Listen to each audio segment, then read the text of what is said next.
Hi hello வணக்கம். இன்னைக்கு எதை பற்றி பேச போகிறேன்னு பார்த்தீங்கன்னா மேரேஜ் பற்றி தான். ஸோ ஏன் மேரேஜ் பற்றி பேசணும் ஏன்னு பார்த்தீங்கன்னா, இப்போ நீங்கள் நியூஸில் பார்த்துருப்பீங்க, நிறைய பேர் முடிவு பண்ணியிருக்காங்க மேரேஜ் பண்ணக்கூடாது, கிட்ஸ் வச்சுக்கக்கூடாது அப்படின்னு சொல்லிட்டு. ஸோ இதெல்லாம் பார்க்கும்போது நான் 29 அன்மேரிட். ஸோ இதை பற்றி அதில் ஒரு ஆள் அப்படிங்கிற ஒரு பட்சத்தில் நான் அதை பற்றி பேசலாம். ஏன்னா அன்மேரிடானோ லைக் 29 அன்மேரிடாக இருக்கிறது நம்ம சொசைட்டியில் எப்படி பார்ப்பாங்க அப்படின்னு உங்களுக்கு தெரியும். சொசைட்டிங்கிறது நம்ம எல்லாம் தான், நம்மளா ஒரு இமேஜினேஷன் பண்ணி வச்சுக்கிறது தான். மோஸ்ட்டாக பக்கத்து வீட்டுக்காரங்க இல்லை எதிர் வீட்டுக்காரங்க யாருமே நம்மளை ஏன் நீ மேரேஜ் பண்ணல அப்படின்னு டெய்லியும் கேட்டுட்டு இருக்க போகிறதில்ல. முன்னெல்லாம் சின்ன வயசில் பார்த்தா நல்லா இருக்கே அப்படின்னு கேட்பாங்க. இப்போ என்ன கல்யாணம் பண்ணலையா அப்படின்னு கேட்பாங்க. இது நார்மலான ஒரு கொஷனாக மாறிடுச்சு. நிறைய பேர் கேட்டிருக்காங்க. என் ஃப்ரெண்ட்ஸ் நான் கால் பண்ணால் என்ன தெரியுமா சொல்லுவாங்க, நான் கால் பண்ணி நல்லா இருக்கேன் அப்படின்னு கேட்டேன். அவங்க நீலாம் ஜாலியாக இருக்க மேரேஜ் பண்ணாமல்ல, நீ அப்படியே இரு அப்படின்னு சொல்லுவாங்க. எனக்கு என்னது ஜாலியாக இருக்குண்ணா, டெய்லி எழுந்தவொடனே என் அப்பா அம்மா கிட்ட திட்டு வாங்குறது. காலையிலங்கட்டியுமே என்ன சொல்லுவாங்கன்னா, டீ குடிச்சிட்டு அவங்க பொண்ணு கல்யாணத்துக்கு ஒத்துக்கலையா, எப்போ ஓகே சொல்ல போகிறா அப்படின்ட்டு. இப்போ எனக்கு 29, எனக்கு 29 கேட்கல, இப்போ மட்டும் கேட்கல, 28 கேட்டாங்க, 27, 26, 25, 24 எப்போலேருந்து ஆரம்பித்து கேட்டுட்ருக்காங்கன்னா, காலேஜ் படிக்கும்போது கேட்கல, நான் ஒத்துக்கிறேன். ஆனால் 12th படிக்கும்போது உங்கள் ஊரில் இருக்க கிராமமாக இருந்தால் உங்களுக்கு தெரியும், வயசானவங்க அவங்க அப்போ ஸ்டார்ட் பண்ண ஆரம்பிச்சிருவாங்க. ஏன்னா அவங்களுக்கு ரொம்ப சின்ன வயசில் கல்யாணம் ஆகிருக்கும். ஸோ அவங்க மைண்டில் அது நார்மல். ஸோ மேரேஜ் பண்ணிக்கலாம் இந்த வயசில் அப்படிங்கிறது அவங்களுக்கு நார்மல். அப்புறம் நீங்கள் காலேஜ் படிக்கும்போது உங்கள் அப்பா அம்மா கொஞ்சம் எஜுகேட்டடாக இருந்தால் அவங்க உங்களை எதுவும் கேட்டிருக்க மாட்டாங்க. கொஞ்சம் கொஞ்சம் வெளியிலலாம் போயிட்டு பார்த்தவங்க இருந்திருந்தா அவங்க கண்டிப்பாக அவங்கள மேரேஜ் பண்ணணும் அப்படின்னு உங்களை ஃபோர்ஸ் பண்ணியிருக்க மாட்டாங்க. அப்புறமா பார்த்தீங்கன்னா ஸ்லோவாக உங்களை கேட்க ஆரம்பிச்சிருப்பாங்க. நீங்கள் வேலைக்கு போகலைன்னா அவங்களே முடிவு பண்ணிப்பாங்க, அடுத்த ஆப்ஷன் மேரேஜ் தான். புரியுது எனக்கு. ஏன்னா அவ்வளோ கஷ்டப்பட்டு உங்களை படிக்க வச்சுருக்காங்க, நம்மளை படிக்க வச்சுருக்காங்க.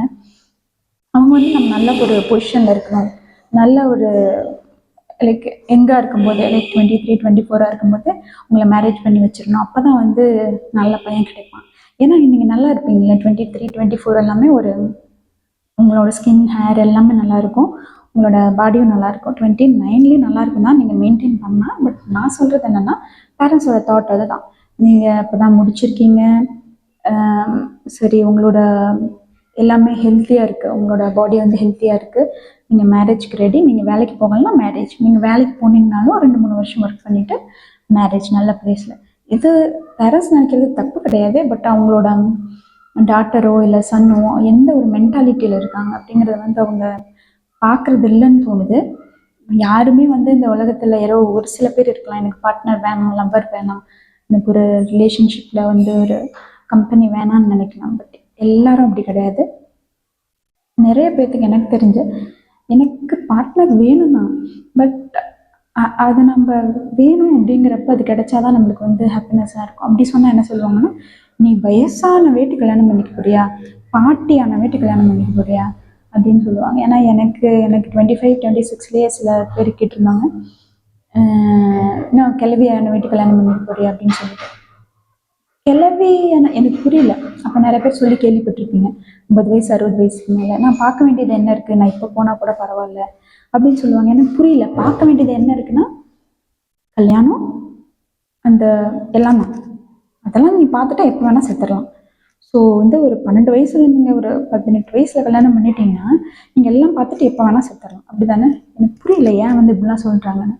அப்புறமா மேரேஜ் முக்கியம், கம்பெனி முக்கியம், பார்ட்னர் முக்கியம்.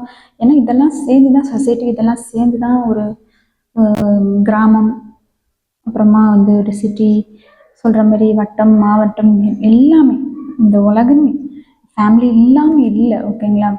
ஒரு குழந்தைங்க இல்லாமல் ஒரு சமுதாயம் இல்லை, ஒரு யங்ஸ்டர்ஸ் இல்லாமல், ஒரு வயசானவங்க இல்லாமல் இந்த ஒரு சமூகம் கிடையாது. பட் மென்டலி எவ்வளோ ஹெல்த்தியாக இருக்கும் எதையாவது அக்செப்ட் பண்ணுறதுக்கு. இப்போ பார்த்தீங்கன்னா, அந்த காலத்தில் நீங்கள் எந்த ஒரு நியூஸுமே பார்த்துருக்க மாட்டீங்க. இவங்க இப்படி பண்ணிட்டாங்க, பாய் ஃப்ரெண்ட் கேர்ள் ஃப்ரெண்ட் இப்படி பண்ணிட்டாங்க, கேர்ள் ஃப்ரெண்ட் பாய் ஃப்ரெண்டுக்கு இப்படி பண்ணிட்டாங்க, மனைவி கணவன் எப்படி பண்ணிட்டாங்க, கணவன் மனைவி இப்படி பண்ணிட்டாங்க அப்படின்னு என்ன எந்த ஒரு நியூஸுமே நீங்கள் பார்த்துருக்க மாட்டீங்க. நீங்கள் ஃபுல்லாகவே ஒரு பாசிட்டிவ் மைண்ட் செட்டில் இருந்திருப்பீங்க. இப்போ இருக்கவங்க அப்படி இல்லை, நிறைய நியூஸ் பார்க்குறாங்க. அதில் பார்த்துட்டு கூட நிறைய பேர் கமெண்ட்ஸில் பார்த்தீங்கன்னா பாய் ஃப்ரெண்டு கேர்ள் ஃப்ரெண்டே இருந்திருக்காது, ஆனாலும் வந்துட்டு அவங்க பயப்படுவாங்க. கல்யாணம் பண்ணால் இப்படிலாம் கூட நடக்குமா, ஓ இப்படிலாம் கூட இருப்பாங்களா, அவங்களோட கேரக்டர் இப்படிலாம் கூட சேஞ்ச் ஆகுமா. ஏன்னா சேஞ்ச் ஆகிறதுக்கு வந்து இங்கே வந்து நிறைய பாசிபிலிட்டிஸ் இருக்குது. நீங்கள் பார்த்தீங்கன்னா என்ன வேணால் யாருக்கு வேணால் எப்போ வேணால் நடக்கலாம். So we can predict. அதுக்கு நான் மேரேஜ் பண்ணிக்கவே கூடாதுன்னு சொல்லலை. டைம் வேணும், கண்டிப்பாக அது நடக்கும் விருப்பப்படுறவங்களுக்கு. ஸோ அதுக்குள்ளே போயிட்டு ஒரு செடி வளர்ந்துட்டு இருக்குன்னா அந்த செடியில் டெய்லி தண்ணி ஊற்றி தண்ணி ஊற்றி தண்ணி ஊற்றி அந்த செடி வளருதா, எவ்வளோ சென்டிமீட்டர் வளர்ந்துருக்கு டெய்லி செக் பண்ணக்கூடாது, டெய்லி தொந்தரவு பண்ணக்கூடாது. நிறைய பேரண்ட்ஸ் அதான் பண்ணுறாங்க. மேபி நம்ம ஃப்யூச்சரில் பேரண்ட்ஸ் ஆனால், நம்ம 90s கிட்ஸ் 2K கிட்ஸ்லாம் ஃப்யூச்சரில் வந்து பேரண்ட்ஸ் ஆனால், ஃப்யூச்சர் நிறைய பேர் பேரண்ட்ஸ் ஆகிருப்பீங்க, நிறைய பேருக்கு குழந்தை இருக்கும். ஸோ நம்மளாம் பேரண்ட்ஸ் ஆனால் மேபி சொசைட்டி இன்னும் நல்லா இருக்குமோ அப்படின்னு எனக்கு தோணுது. ஏன்னா இப்போ கூட பார்த்தீங்கன்னா தமிழ்நாட்டில் டிவிகே ஜெயிச்சிருக்கு.